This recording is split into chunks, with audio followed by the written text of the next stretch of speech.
On this episode of Go Chuck Yourself, we're talking Chuck Season 4, Episode 24, Chuck versus the Cliffhanger. Oh my god, Erin, you gotta pull me up. I'm gonna fall. We gotta record the episode. No, Erin, pull me up! Long live the king! No!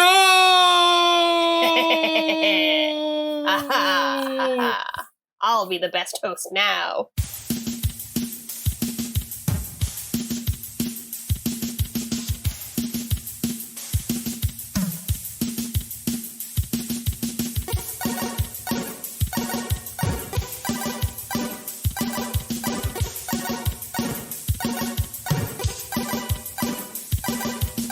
Welcome to Go Chuck Yourself, the #1 podcast in some countries discussing NBC's Chuck. 11 years? Well, I guess I'm the only host now, so I have to know these things. Jesus, I should have really thought about this. I'm Erin and your host, and I used to be joined by one Chris Gillespie, but he is no longer here because I killed him. And now, usually Chris would say something here. He'd probably say something kind of funny. I'm like, he's kind of the funny one. I'm just like responding. I killed him because I wanted to be the funny one, but I feel like I need him. Oh God, what have I done? How am I going to talk about Season 4, Episode 24, Chuck versus the Cliffhanger? This is a cliffhanger itself! What is that sound? What? Where? Why? Where am I? What's going on? Like Ghost Man Riley, Chris has reappeared from the dead.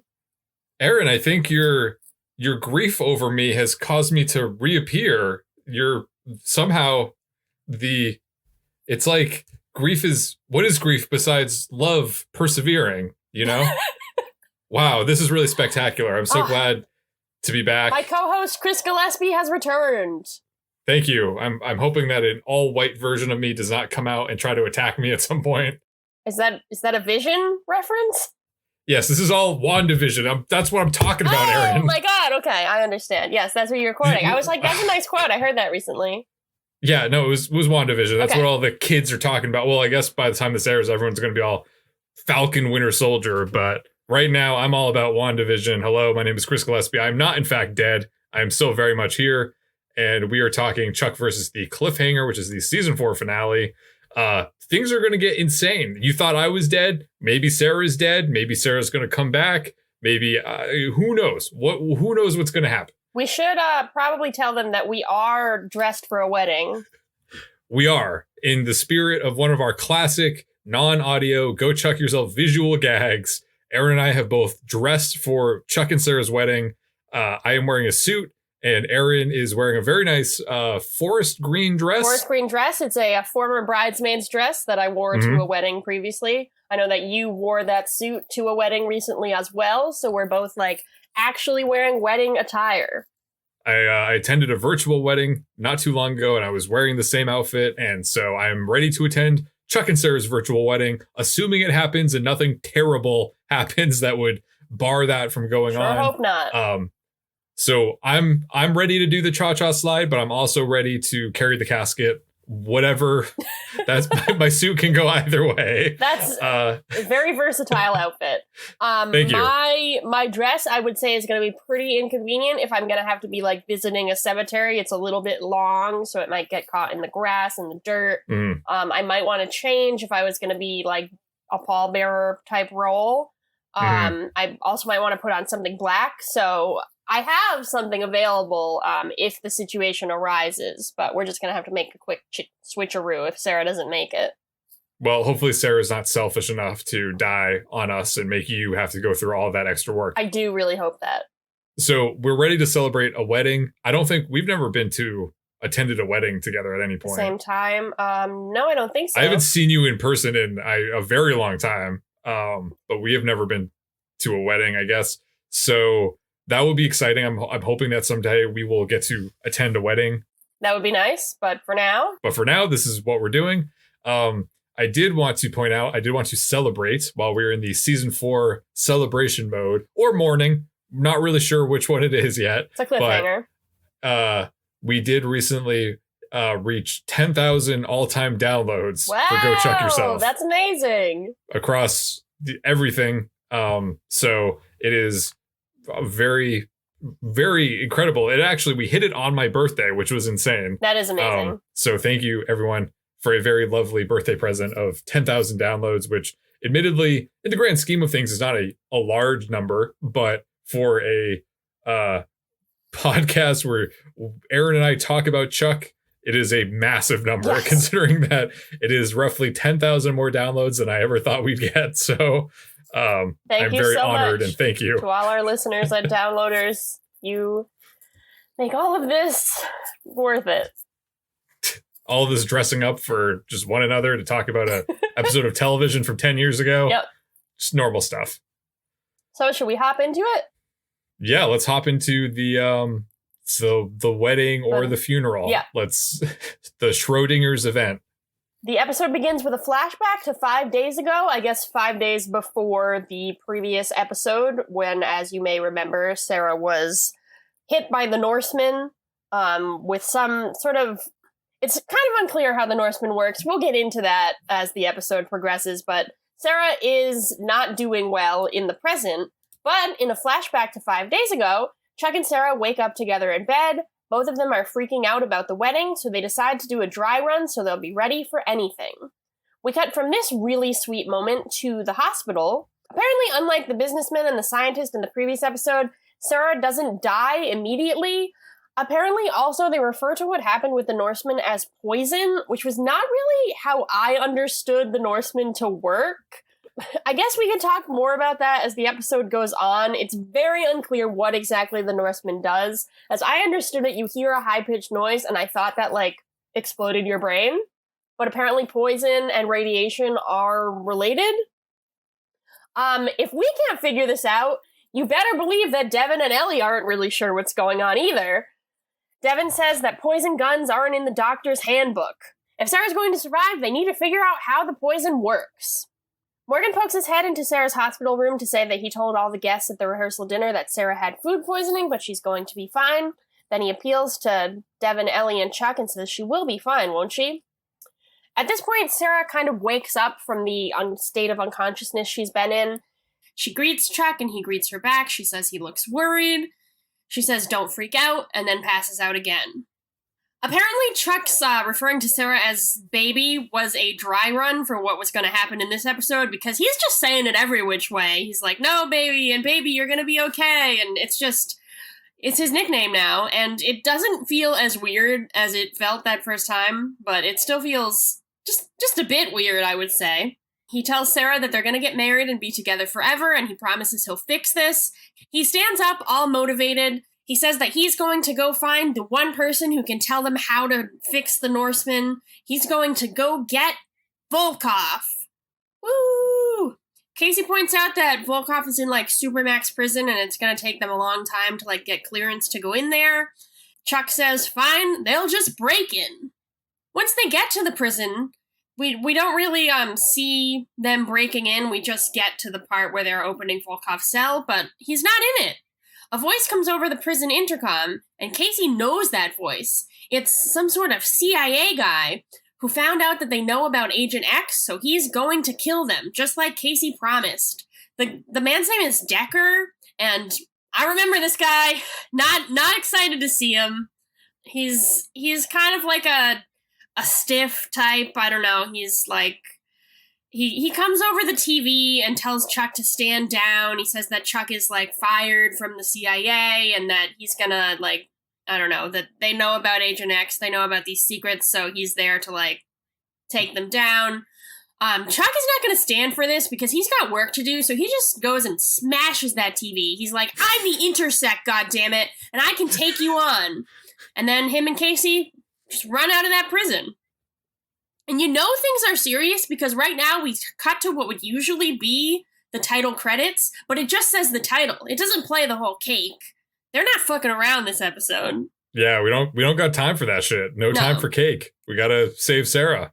So back in the hospital, Ellie estimates that Sarah has about 12 hours left of life, which is pretty stressful. Outside the hospital, We learned that last episode we pontificated that maybe Beckman doesn't like to talk on the phone, and this is proven here because instead of just calling on the phone, Beckman just arrives in a big SUV outside the hospital and gives Chuck and Casey her badge so that they can get back into Castle because apparently their access has been revoked. Chuck says he's going to do anything to save Sarah. Decker's transport with Volkov in it is like an hour ahead of Chuck on the highway. So once he gets down into Castle, Chuck says he's going to use something called the Nighthawk, which apparently is a motorcycle that can go about 250 miles an hour. Mary asks if he knows how to ride a motorcycle, and Chuck doesn't need to. He just flashes and hops on the bike and speeds away. Or as my notes say, simply zoom zoom. Mary and Casey navigate from Castle while Chuck zooms along after a semi-truck with Volkov and Decker inside it. As Chuck speeds closer, inside the truck, Decker explains the whole Agent X thing to Volkov, who doesn't seem to understand what's going on. He just makes fun of the name Hartley Winterbottom, and, if someone told you that your whole identity was a lie, you'd probably react with some confusion. Then Decker puts some sort of sunglasses on Volkov, so he'll go back to being Hartley, I guess. And I have a couple questions here. I feel like getting the intersect in and out of people has been like a point of contention in Chuck thus far. And if they could just fix if they could turn Volkov back into Hartley all along, why was this a problem? Just a question. I guess I wasn't thinking about it. So they really just needed, because the CIA clearly has these glasses, these suppression glasses or removal glasses. Mm-hmm. They've had them the entire time. So they really just needed to get the glasses to Volkov and the whole Agent X situation would have been resolved. But I guess so. No one brought that up for some reason. No, I guess not. It's a little confusing. Meanwhile, outside of the truck, Chuck tells Casey and his mom to light it up, and a bunch of guns and missiles come out of the bike. Chuck starts shooting at the truck. Inside the truck, Decker's gun goes flying, and he hits the wall and passes out. Then the truck stops. Chuck goes in and grabs Volkov, but Decker chooses this moment to wake up and say it isn't actually Volkov anymore. Not according to my notes, because I'm just going to keep calling him Volkov. I don't know if you start calling him Hartley, but, that's his name. That's how he identifies himself right now. That's how I like to think of him, so it's Volkov. Decker explains the whole Agent X thing again. I don't really know who he's talking to, because everyone here seems to understand what's going on, but he does. He just likes to, I like to think that he wants to know for sure that Chuck knows the thing that he's going to kill him for knowing before he kills him. Yeah, I guess that's fair, yeah. Wants to confirm. Volkov, for his part, is back in Tuttle mode, where he's pretty gentle and nervous about getting on Chuck's motorcycle with him, but Chuck encourages him to do it anyway, and they ride away from Decker, Volkov screaming all the way. Back in LA, Volkov is upset to have learned that 30 years have passed in his life. He's 30 years older and doesn't have any memory of what's been going on. He asks what he did while he was Volkov and what kind of man he was. Mary kind of hedges about this and is like, well, you were very successful. She talks a little bit about the Agent X program. There's a fun gag where Volkov points to Casey's picture of Reagan and says, is this guy still in charge? And Casey says, God, I wish. Volkov explains a little bit about the science behind the Agent X scenario, how he was assigned a mission, and he convinced Steven to let him use this Agent X program so he could go deeper into cover. He talks about how the idea was to achieve peace through violence via the Norsemen because they could preemptively threaten any dangerous people whose DNA they had. Volkov also explains that he can make the antidote to the apparently poison that Sarah was dosed with. Casey mentions Vivian at this moment, and Volkov is like, wait, who is that? He finds out that it's his daughter. He's a little bit alarmed by this, but at this point, Chuck says they don't really have time to waste. He asks Volkov to help him save Sarah, and Volkov says of course he will. So they give Sarah something called iridium, which is supposed to act as an antidote, and we are treated to another flashback of Chuck and Sarah's wedding test run. Sarah reads her vows, and they're honestly beautiful. She talks about how Chuck is a gift, and Chuck immediately starts crying. It's truly beautiful, and there's a very romantic moment where after this they kiss. Chuck says he's worried that his vows aren't going to live up to Sarah's, but Sarah assures him that they will be perfect. Back in the present, even though Sarah has been given the antidote, Ellie says that something is wrong. Even though she's a little bit more stable and seems to be doing a little bit better, her temperature is creeping high up again. Volkov doesn't know what to do next, but at this point, Mary steps in with something that she heard about during her time undercover. Apparently, Volkov was working on something called a lead apron, which Chuck points out is a way to deal with radiation poisoning. They guess that this must be an Iridium Part 2, or I guess Iridium Part 6, that they're going to be able to use as a stronger version of the antidote. But the only problem is this lead apron is in Moscow, and Sarah only has a day left of life at this point. With Sarah having roughly 24 hours to live, Team Bartowski runs out of the hospital, with Casey saying that his friends in the Global Strike Department will give them a lift to Russia. Just as they're exiting the hospital, Decker and his men show up and point their guns at Chuck, which causes Chuck to flash on close-quarter combat. Chuck takes down some of the men, but not fast enough. So some of the henchmen shoot Chuck with tasers, making him fall to the ground. Decker's team apprehends Chuck as Casey and Mary stand idly by. They don't really try to stop it. They just kind of are like, oh, that sucks for you, man, getting tased. Yeah. Back in Sarah's hospital room, Morgan is talking to Sarah, even though she's unconscious. Morgan tells her a story about how Chuck protected him from bullies when they were kids, to remind her and himself that Chuck never gives up. In some undisclosed location, which we may or may not find out that is part of Castle, I think it is implied that it's in Castle, Decker's men are holding Chuck in an interrogation room. When Decker enters holding a small box, Chuck pleads for just one last mission to save Sarah, but Decker heartlessly explains that Operation Bartowski is over and that the Buy More is up for sale. We then learn that Decker's box contains a pair of the intersect removing glasses that Decker used on Volkov. Chuck begs him not to take the intersect away from him, but Decker won't hear it. Chuck tries to resist the glasses, but he can't, and he cries out in pain as the intersect is removed. This is a thing that happens, and I guess we just kind of have to believe that that's the way it works. But once again, I'm going to ask, because it has to be asked, why can't he close his eyes? Well, I thought that's what he was going to do, because there was at some point... He did, like, they had the close-up on the eyeball and it was closed, but it seemed like it kind of, like, was forced open somehow. Okay. Maybe it's just one of those, like, reflexive things. But I have never been sure. And then, because Decker says that it's a painful process, but Chuck doesn't seem to be in too much pain, and Volkov didn't really seem to be in pain. Yeah. But there certainly have been, I don't know, Chuck has certainly uploaded and downloaded lots of different uploaded and removed different versions of the intersect over the course of the show, and he seems to be fine. It's also referred to as a suppression device, which I don't know if that's the same as like a intersect taking out device. In the main area of Castle, Decker tries to reason with Casey. I just have to say with Decker, so do you know, are you familiar with the Tim Heidecker show, Decker, about a secret agent named Decker? I'm not. I know who Tim Heidecker is, but I'm not familiar with Decker. It is part of the On Cinema at the Cinema extended universe, which I highly recommend everyone become familiar with because it's amazing. And Decker is a very, very funny component of it. He is also a spy in the thing, but he's obviously grossly incompetent and the quality of the program is very bad. But that's all. I was like struggling to keep a straight face during this episode because I was just picturing Tim Heidecker in his role as Decker. So interesting coincidence on that front. So anyhow, back in Chuck, Decker tries to reason with Casey and asks him to help convince Mary and Chuck to walk away and go into witness protection. Casey doesn't buy it, though, and says that he knows that as soon as the three of them walk away, Decker will kill all of them when they least expect it. Decker is disappointed that Casey doesn't want to do things the easy way, so he takes his gun out of his holster, points it at Casey, and says, "I don't mind being the bad guy," to which Casey says, "Neither do I." Hell yeah. And proceeds to flip the massive metal table that they're sitting at over onto Decker while punching out the guards. Casey runs into the armory room and grabs 2 assault rifles, and the bulletproof glass door closes behind him, shielding him from Decker's men's gunfire. As he runs through the halls of Castle, Casey calls Morgan to tell them that their revolution has begun and that Morgan needs to take down the CIA agent that is stationed in the hospital with Sarah. Morgan agrees, and Casey proceeds to let Mary, Chuck, and Hartley out of the holding cell.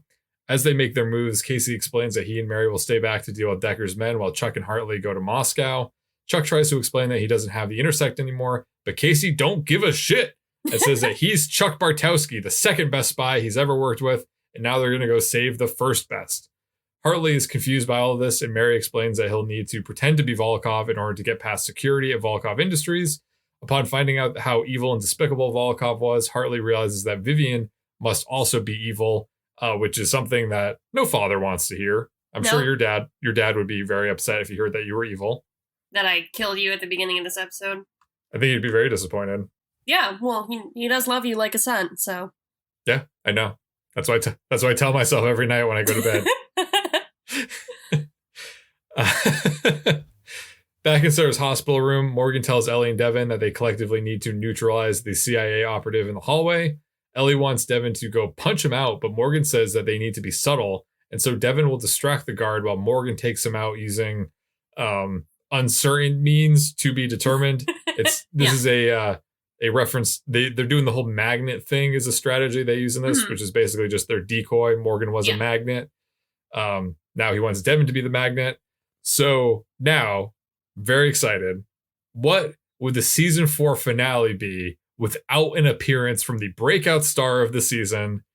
That's right. I'm talking about the air ducts.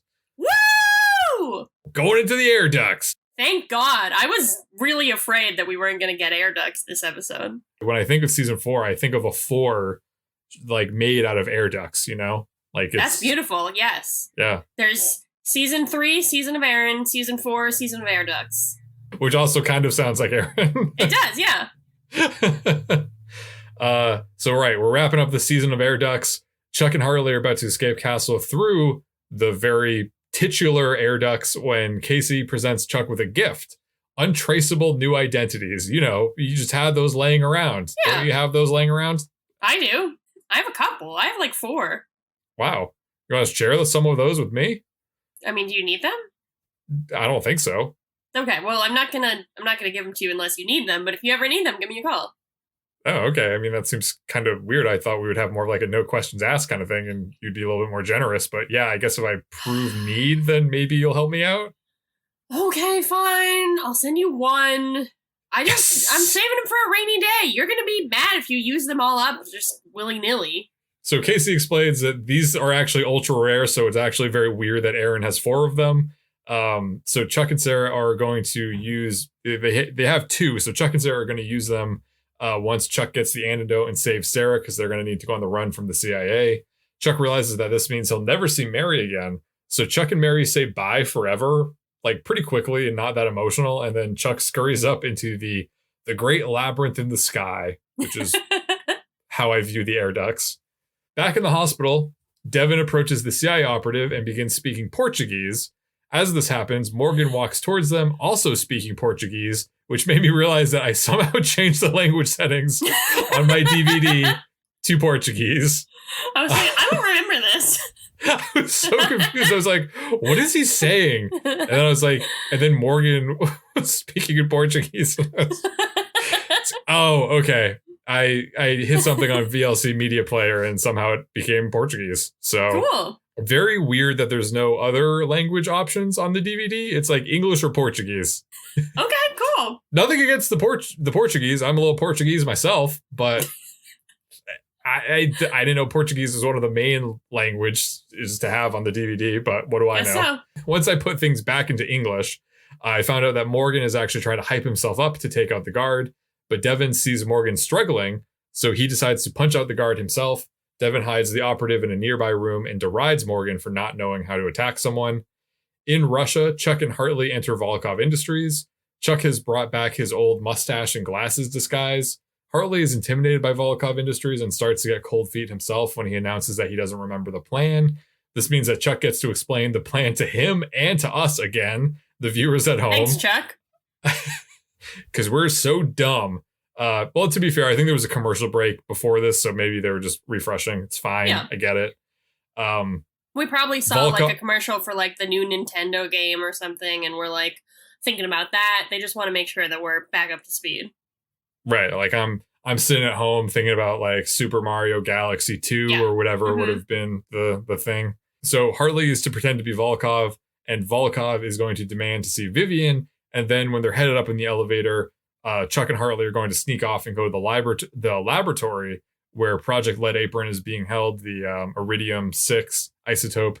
Volkov still has his doubts and says that maybe they should just call the whole thing off, since neither of them are as sharp as they used to be a mere days ago, which seems very cowardly and just like a terrible idea. Like, Sarah's gonna die. They don't really have a choice. He's scared. Oh, sorry for challenging your hubby. My beloved husband.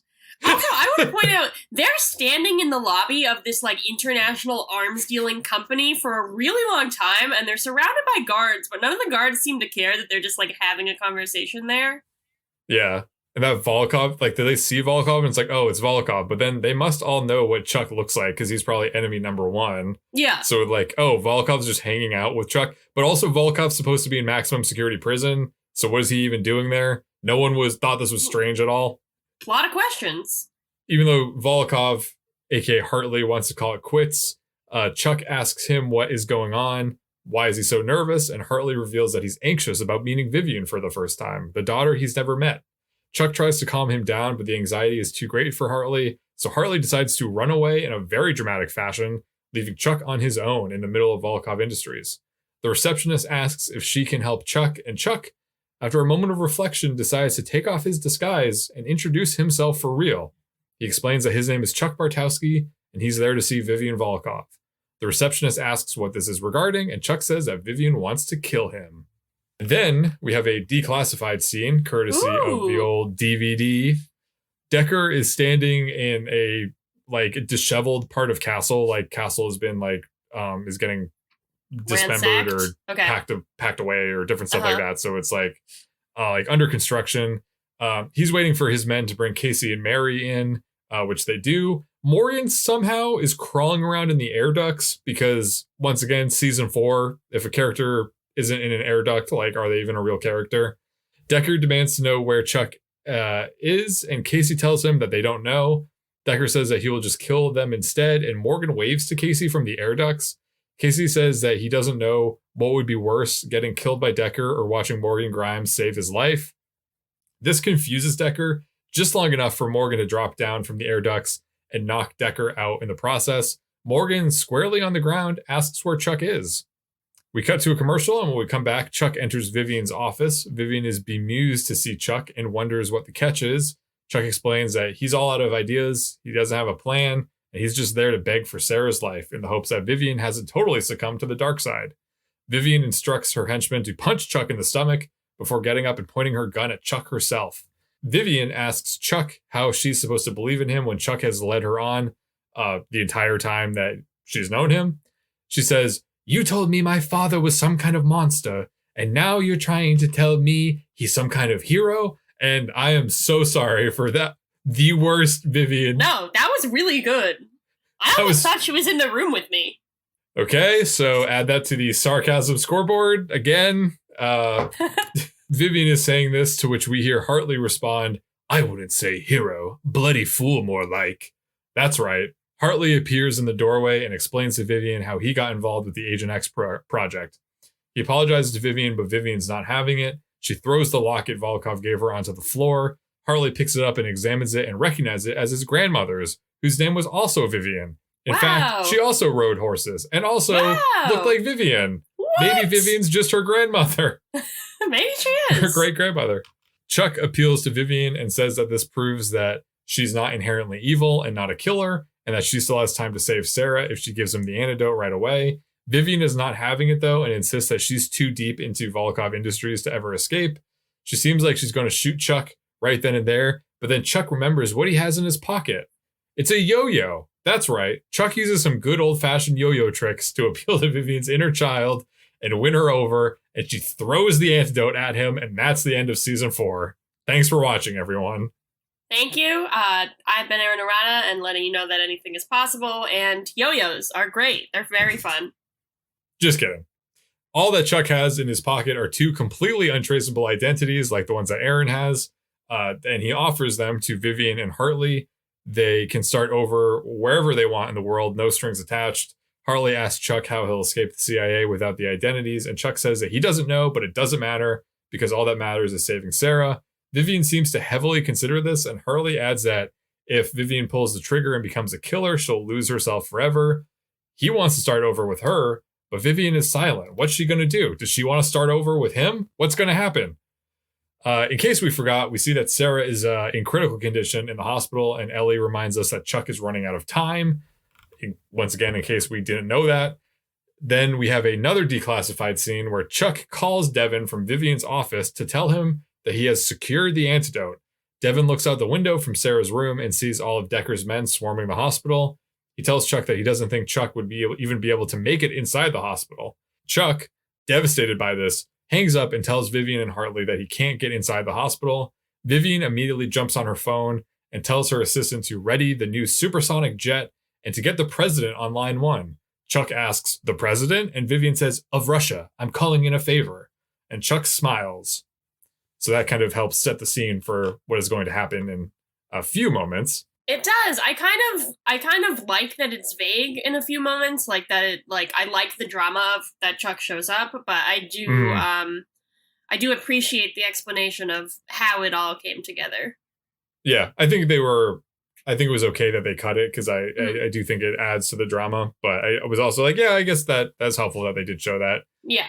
Outside the hospital, Morgan, Mary, and Casey stake out the perimeter in the Crown Vic. They don't know how they're going to be able to get past Decker's army of henchmen when the passenger door opens up and 2 women enter the car on each side of Morgan. It's the Cat Squad.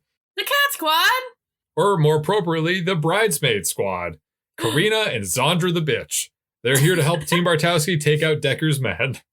We cut to Decker and his men standing in the parking lot, seemingly not doing anything, when somebody pages Decker's walkie-talkie. Can I cut in for 1 second? Yeah. So we learned in the last episode that the Cat Squad wasn't here because they were part of a coup. Yep, staging a coup, yeah. They were staging a coup.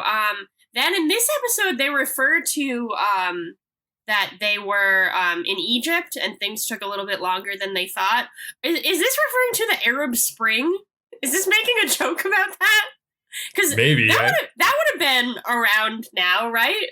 As we learned a couple of episodes ago, Josh Schwartz has insider information about geopolitical conflict in the Middle East. Well, actually, okay, I did see that Chris Vidak was the one to write this episode, so we might have been pinpointing the wrong member of the Schwartz and Vidak team. Oh my god.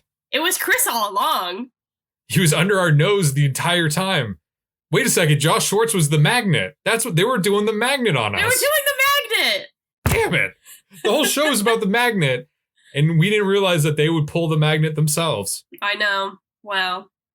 Well, I guess we need to just power through this and see what happens. We cut to Decker and his men standing in the parking lot, seemingly not doing anything, when somebody pages Decker's walkie-talkie to notify him that something is approaching by air. We look up and see a man parachuting down from the sky. This man lands gracefully and removes the parachuting gear, and we see that it's Chuck. He says that he has the antidote and he needs to get inside the hospital. Decker won't allow it, so Casey pops up around the corner, and then Mary does, and then Karina does, and then Zandra the Bitch does, and then Morgan does, and Morgan has a gun, and then Doctor Strange shows up, and he has the army of Asgardian soldiers, and then the Wakandan warriors. Spider-Man's there, and then there's all like the Lady Avengers doing the Lady Avengers thing, even though like they could have done. She's like, not alone. Right. And then Captain Marvel like gets the gauntlet and passes it to Spider-Man, and she says, "Hey, Peter Parker," and it's kind of cute. Yes. I guess Avengers Endgame, the biggest movie of all time, was lifting from the season finale of Chuck. I really think so, yeah. So Deckard is now outnumbered, outgunned, and outmanned. Wow. Is he outplanned, though? He's also outplanned, yes. Okay, thank you. Thank you for clarifying. Oh, wait a second. No, he's not. Decker's actually fine. More of his henchmen appear, which means that the extended Team Bartowski is now once again outnumbered, outplanned, outnumbered, and outmanned. Close enough.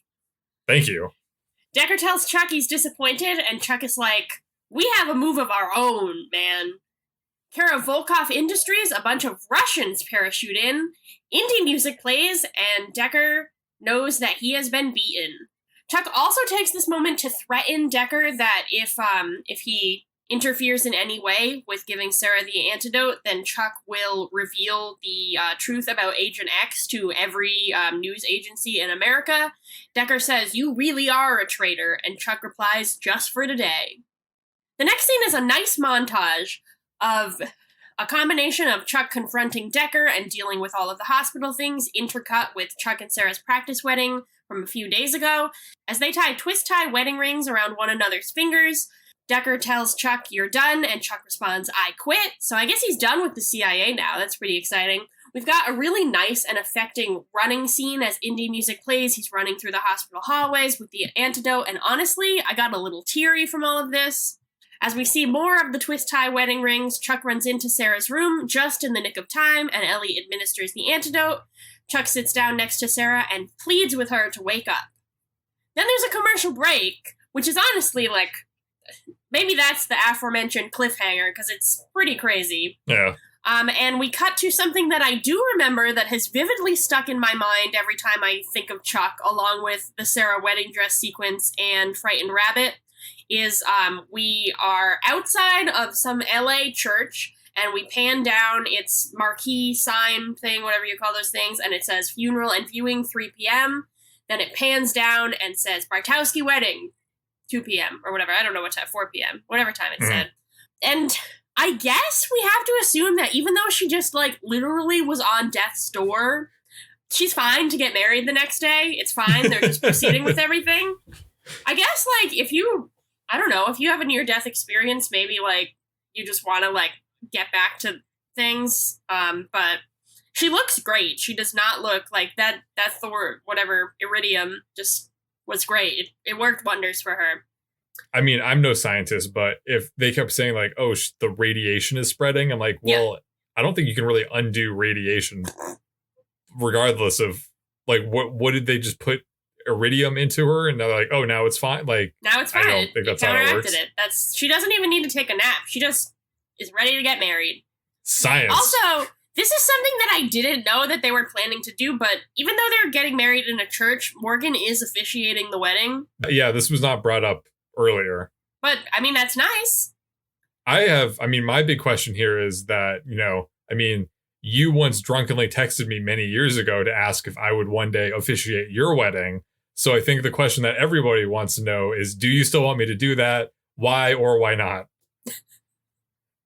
I feel like you brought this up on the episode where Ellie and Devin got married. I like talking about it. I would love for you to be a part of my wedding, whether okay, so it's a no.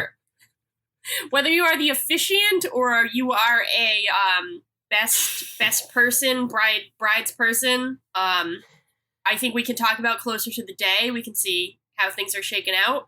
I would be happy to have you officiate my wedding if that is the role that you want, but if you would want a lower key role. Oh.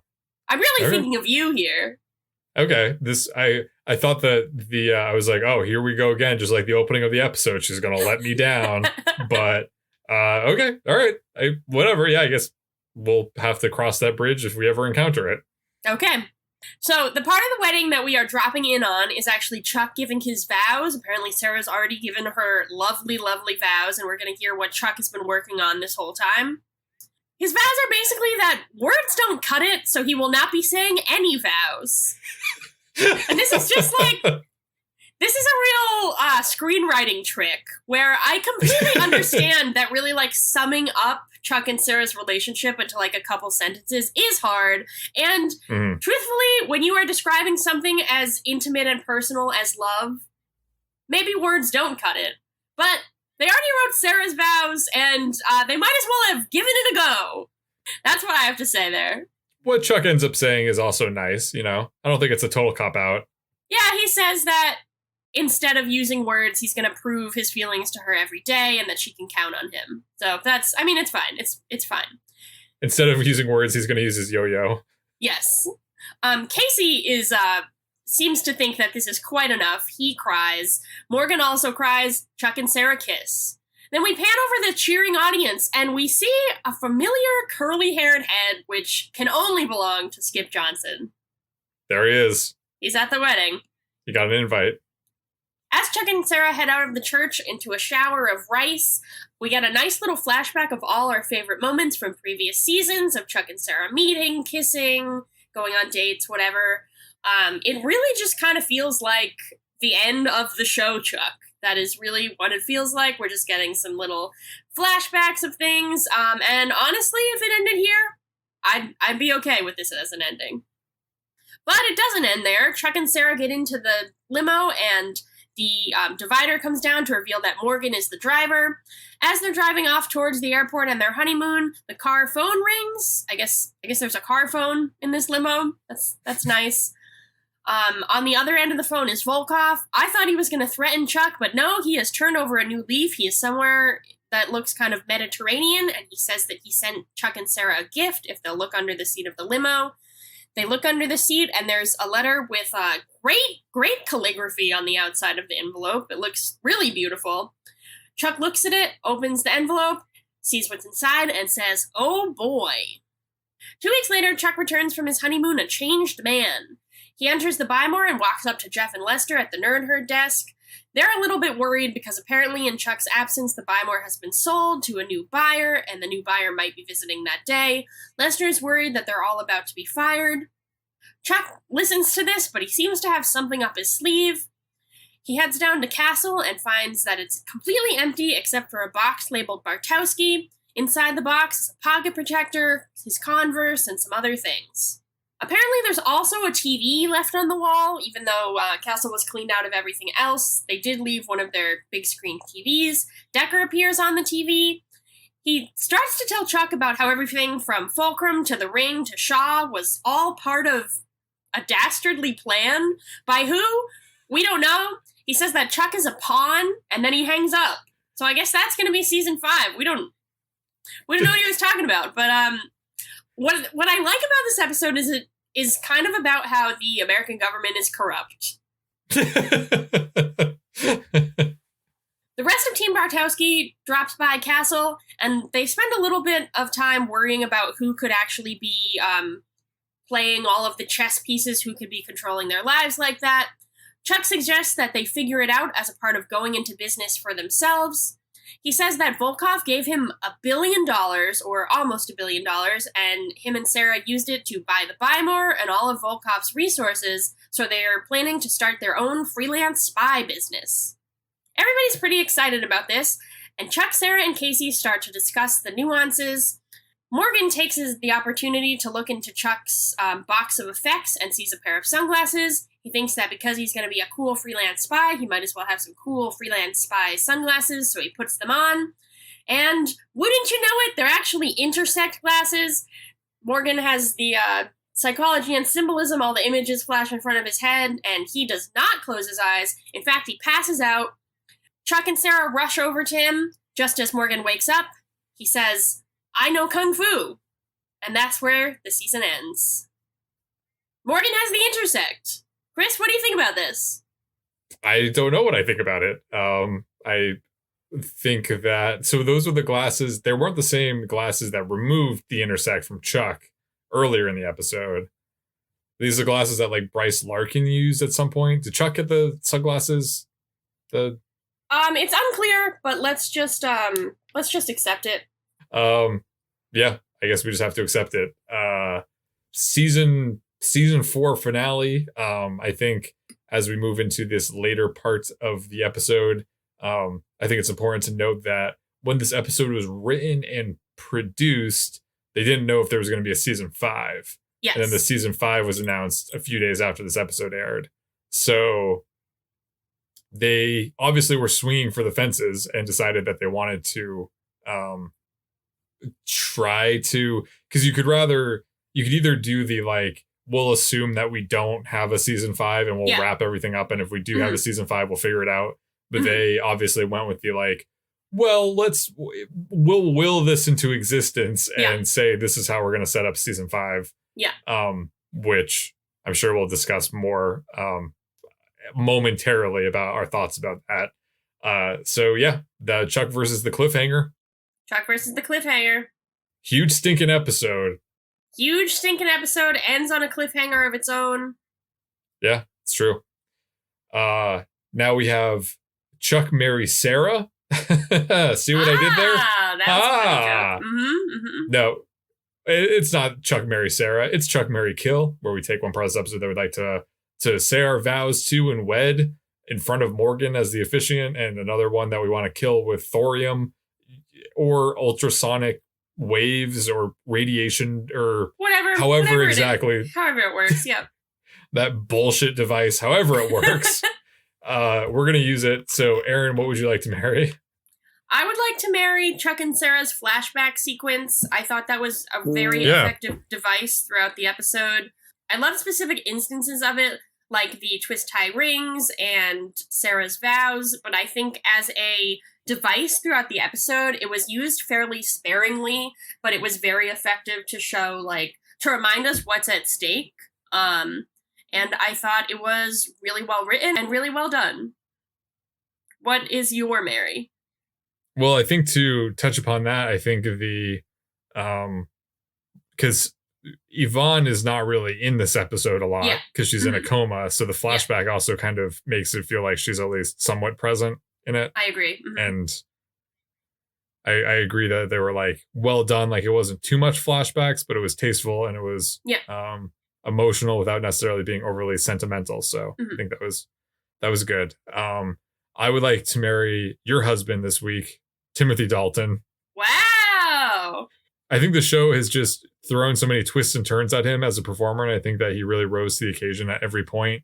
I think his performance of Hartley was authentic and real and impressive, in that it was kind of different than his Tuttle persona. Like it wasn't exactly Tuttle, but it was like closer to it. So he basically had to come up with 3 different characters that were all kind of interconnected, and I think he did a really great job. Our old pal Alan Sepinwald said that he thought that any other actor wouldn't have been able to handle this shift in roles as well and would have sunk the episode with them, which I think is pretty valid. Like it didn't seem like he handled it really well in this episode, and it didn't really just distract or detract from anything. So whereas I feel like Linda Hamilton kind of started phoning it in these later episodes, I feel like Timothy Dalton keeps showing up and delivering each time, and does a wonderful job servicing the episode and is just a all-around team player. So I agree, and that's why I love him. I would be happy to renew your vows with him for you as the officiant. Thank you, I appreciate that. So from your home in Los Angeles, California, you got the Norseman device. Who are you targeting? Who or what are you targeting? Okay, well, I have 2. I'm going to be targeting 2 things. We learned that the Norseman is capable of doing this. It can, in fact, take down many people, sometimes at once. Even when they have different DNA. That's true. I am going to... What if you had a twin who had the same DNA as you? Would that person also die if they were plugged into the Norseman? That seems like a big oversight. a lot of innocent twins going down because of the Norseman. Yep. It's a shame. So I'm going to kill... I did not care for Chuck's vows. I thought that Sarah's were so well done, and I was very excited to see what Chuck was going to do. And I honestly kind of felt like a cop-out, both from Chuck the character and from the writers, to just kind of say, like, you know, we're just going to not do it. I do agree with, like, I do understand that, like, the ending part of the vows is kind of sweet, but again, just because Sarah's were so nice and because it was kind of hyped up, I thought Chuck would have something kind of unique. I also thought their wedding would be a little bit more tailored to them than just, like, at a church with their loved ones. I thought it would have been nice if they had, like, a beach wedding or something. I know Ellie and Devin already did that, but I was a little disappointed by that, but since I love the flashback sequence so much, that kind of helped. My other kill, I have very strong negative feelings towards Decker.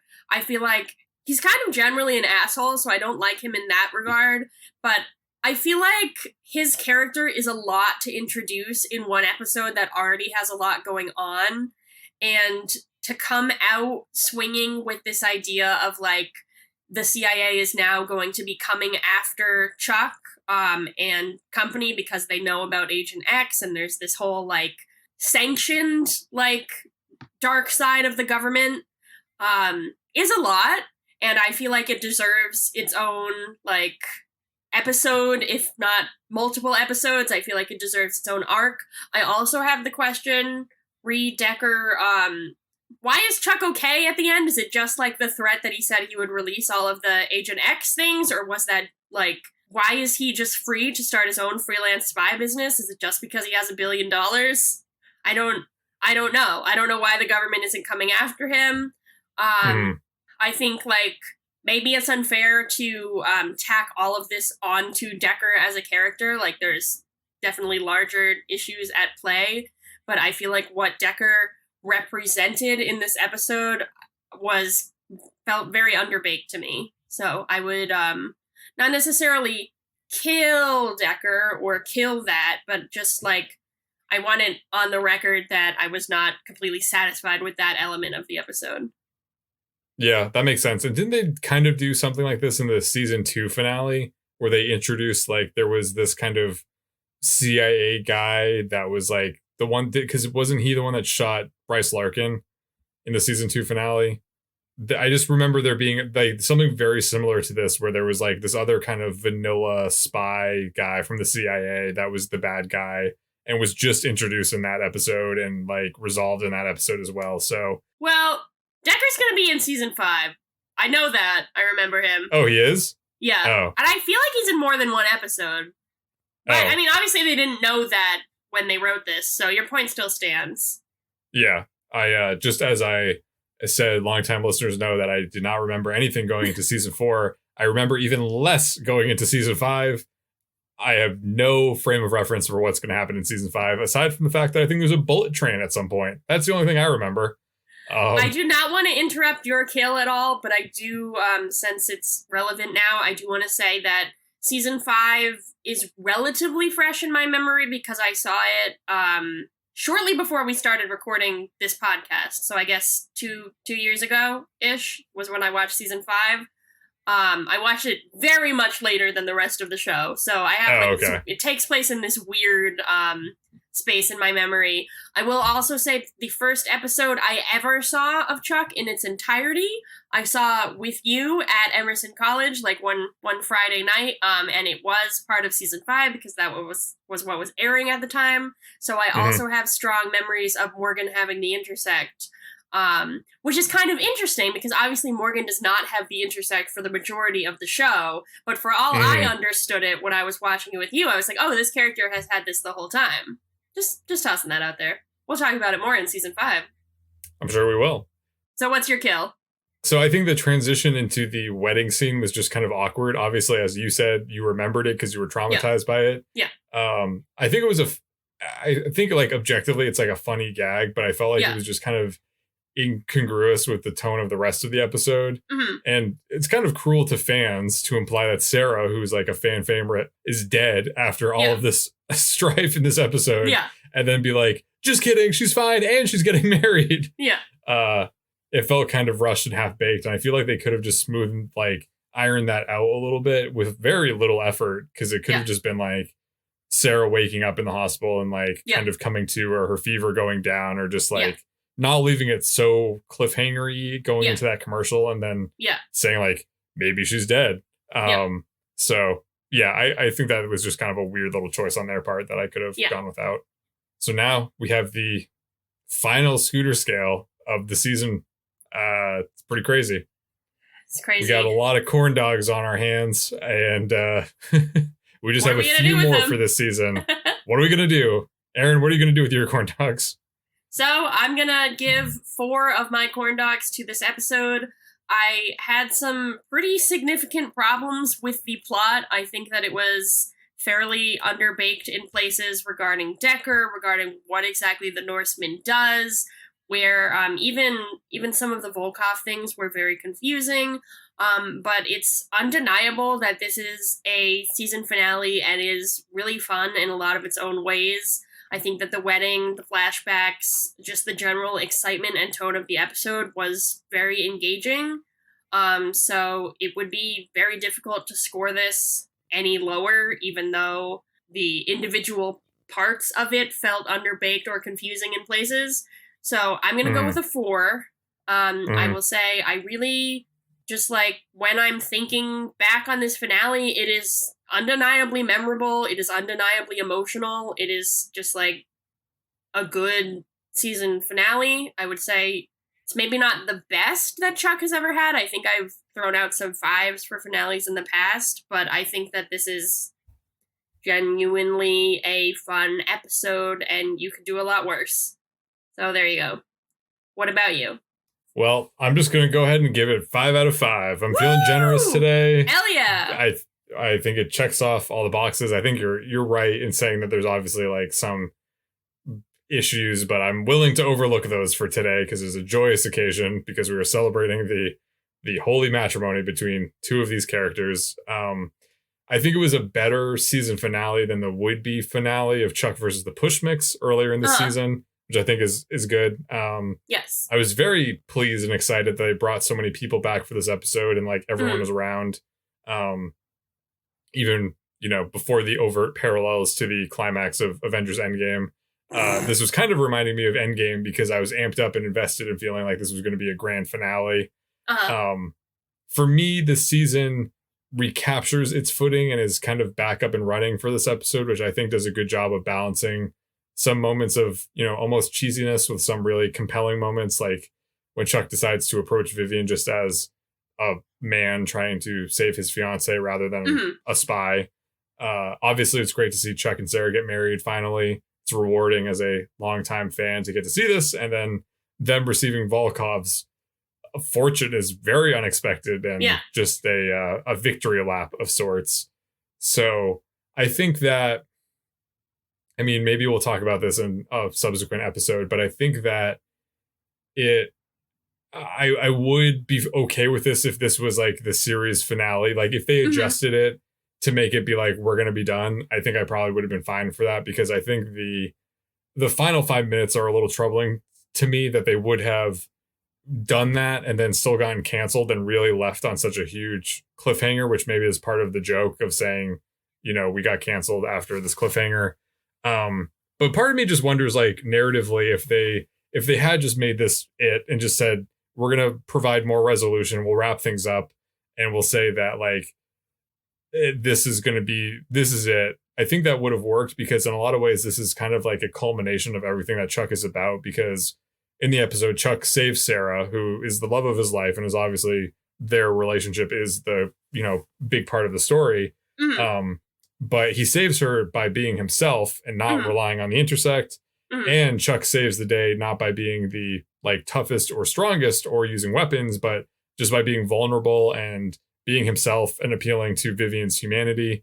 So I think that you could say that this kind of could potentially end the arc of the whole show. This would probably be like how you would do it. I would have been very disappointed probably back in 2011 when this aired if this was the final episode. So I certainly can't fault for the show for setting up a season 5, because that's what I would have wanted. Yeah. But the fact that Chuck takes out the biggest baddie in the land, like Volkov Industries is totally done. They succeed. He gets married to Sarah. They're happy. They win their freedom from the CIA. They become independently wealthy. It sounds like a good stopping point, and especially if you like resolve other things for other characters and just like left it in a good place.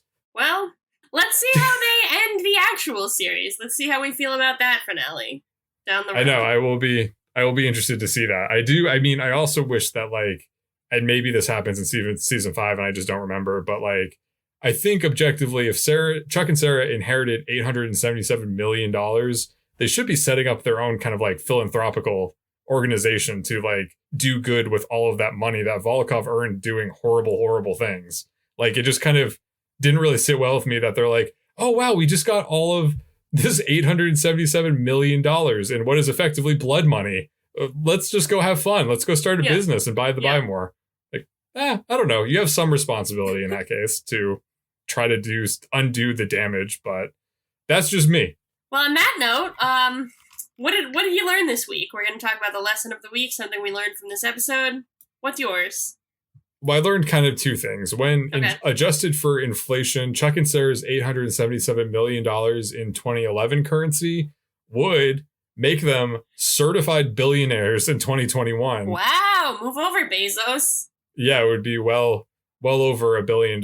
So way to go, Chuck and Sarah. You weren't technically billionaires before, but now you are. Congratulations. And then I also learned that it probably would really suck to be another guest of Chuck and Sarah's wedding and then find out afterwards that they inherited almost $1 billion. Because if you bought them something from their registry, like if you bought them a toaster oven or like towels or something else as a wedding present, and then they're like, hey, good news, we just got $1 billion. Like, cool, give me my toaster back.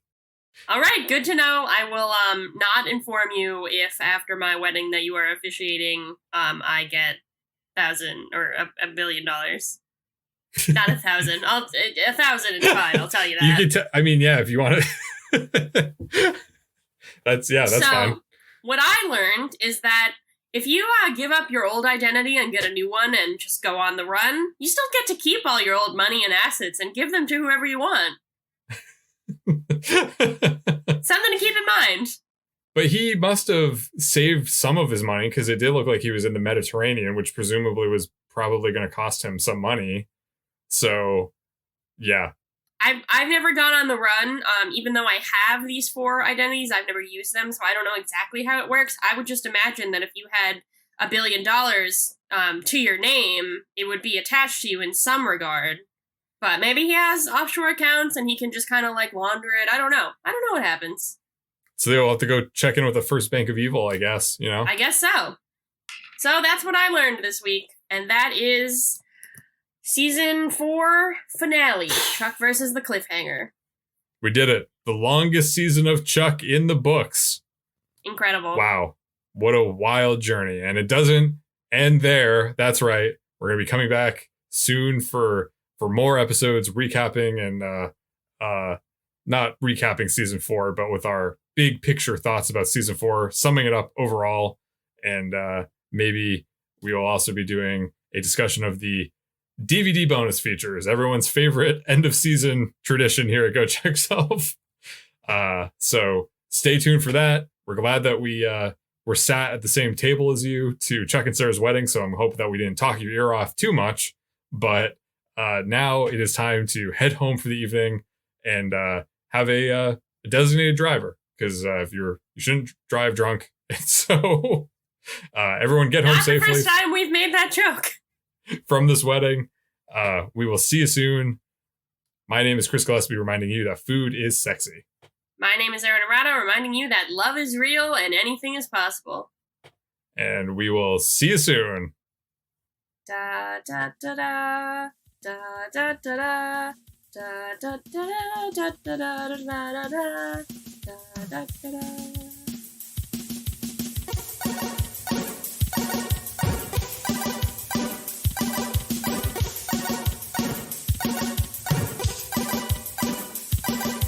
Thanks for listening. As always, a big thanks to the artist Hadakoa and the fine folks at freemusicarchive.org for providing us with our theme song, Warm Up. If you want to drop us a line, you can reach us at GoChuckYourselfPodcast@gmail.com. Don't forget to like and subscribe to Go Check Yourself on your preferred podcast platform.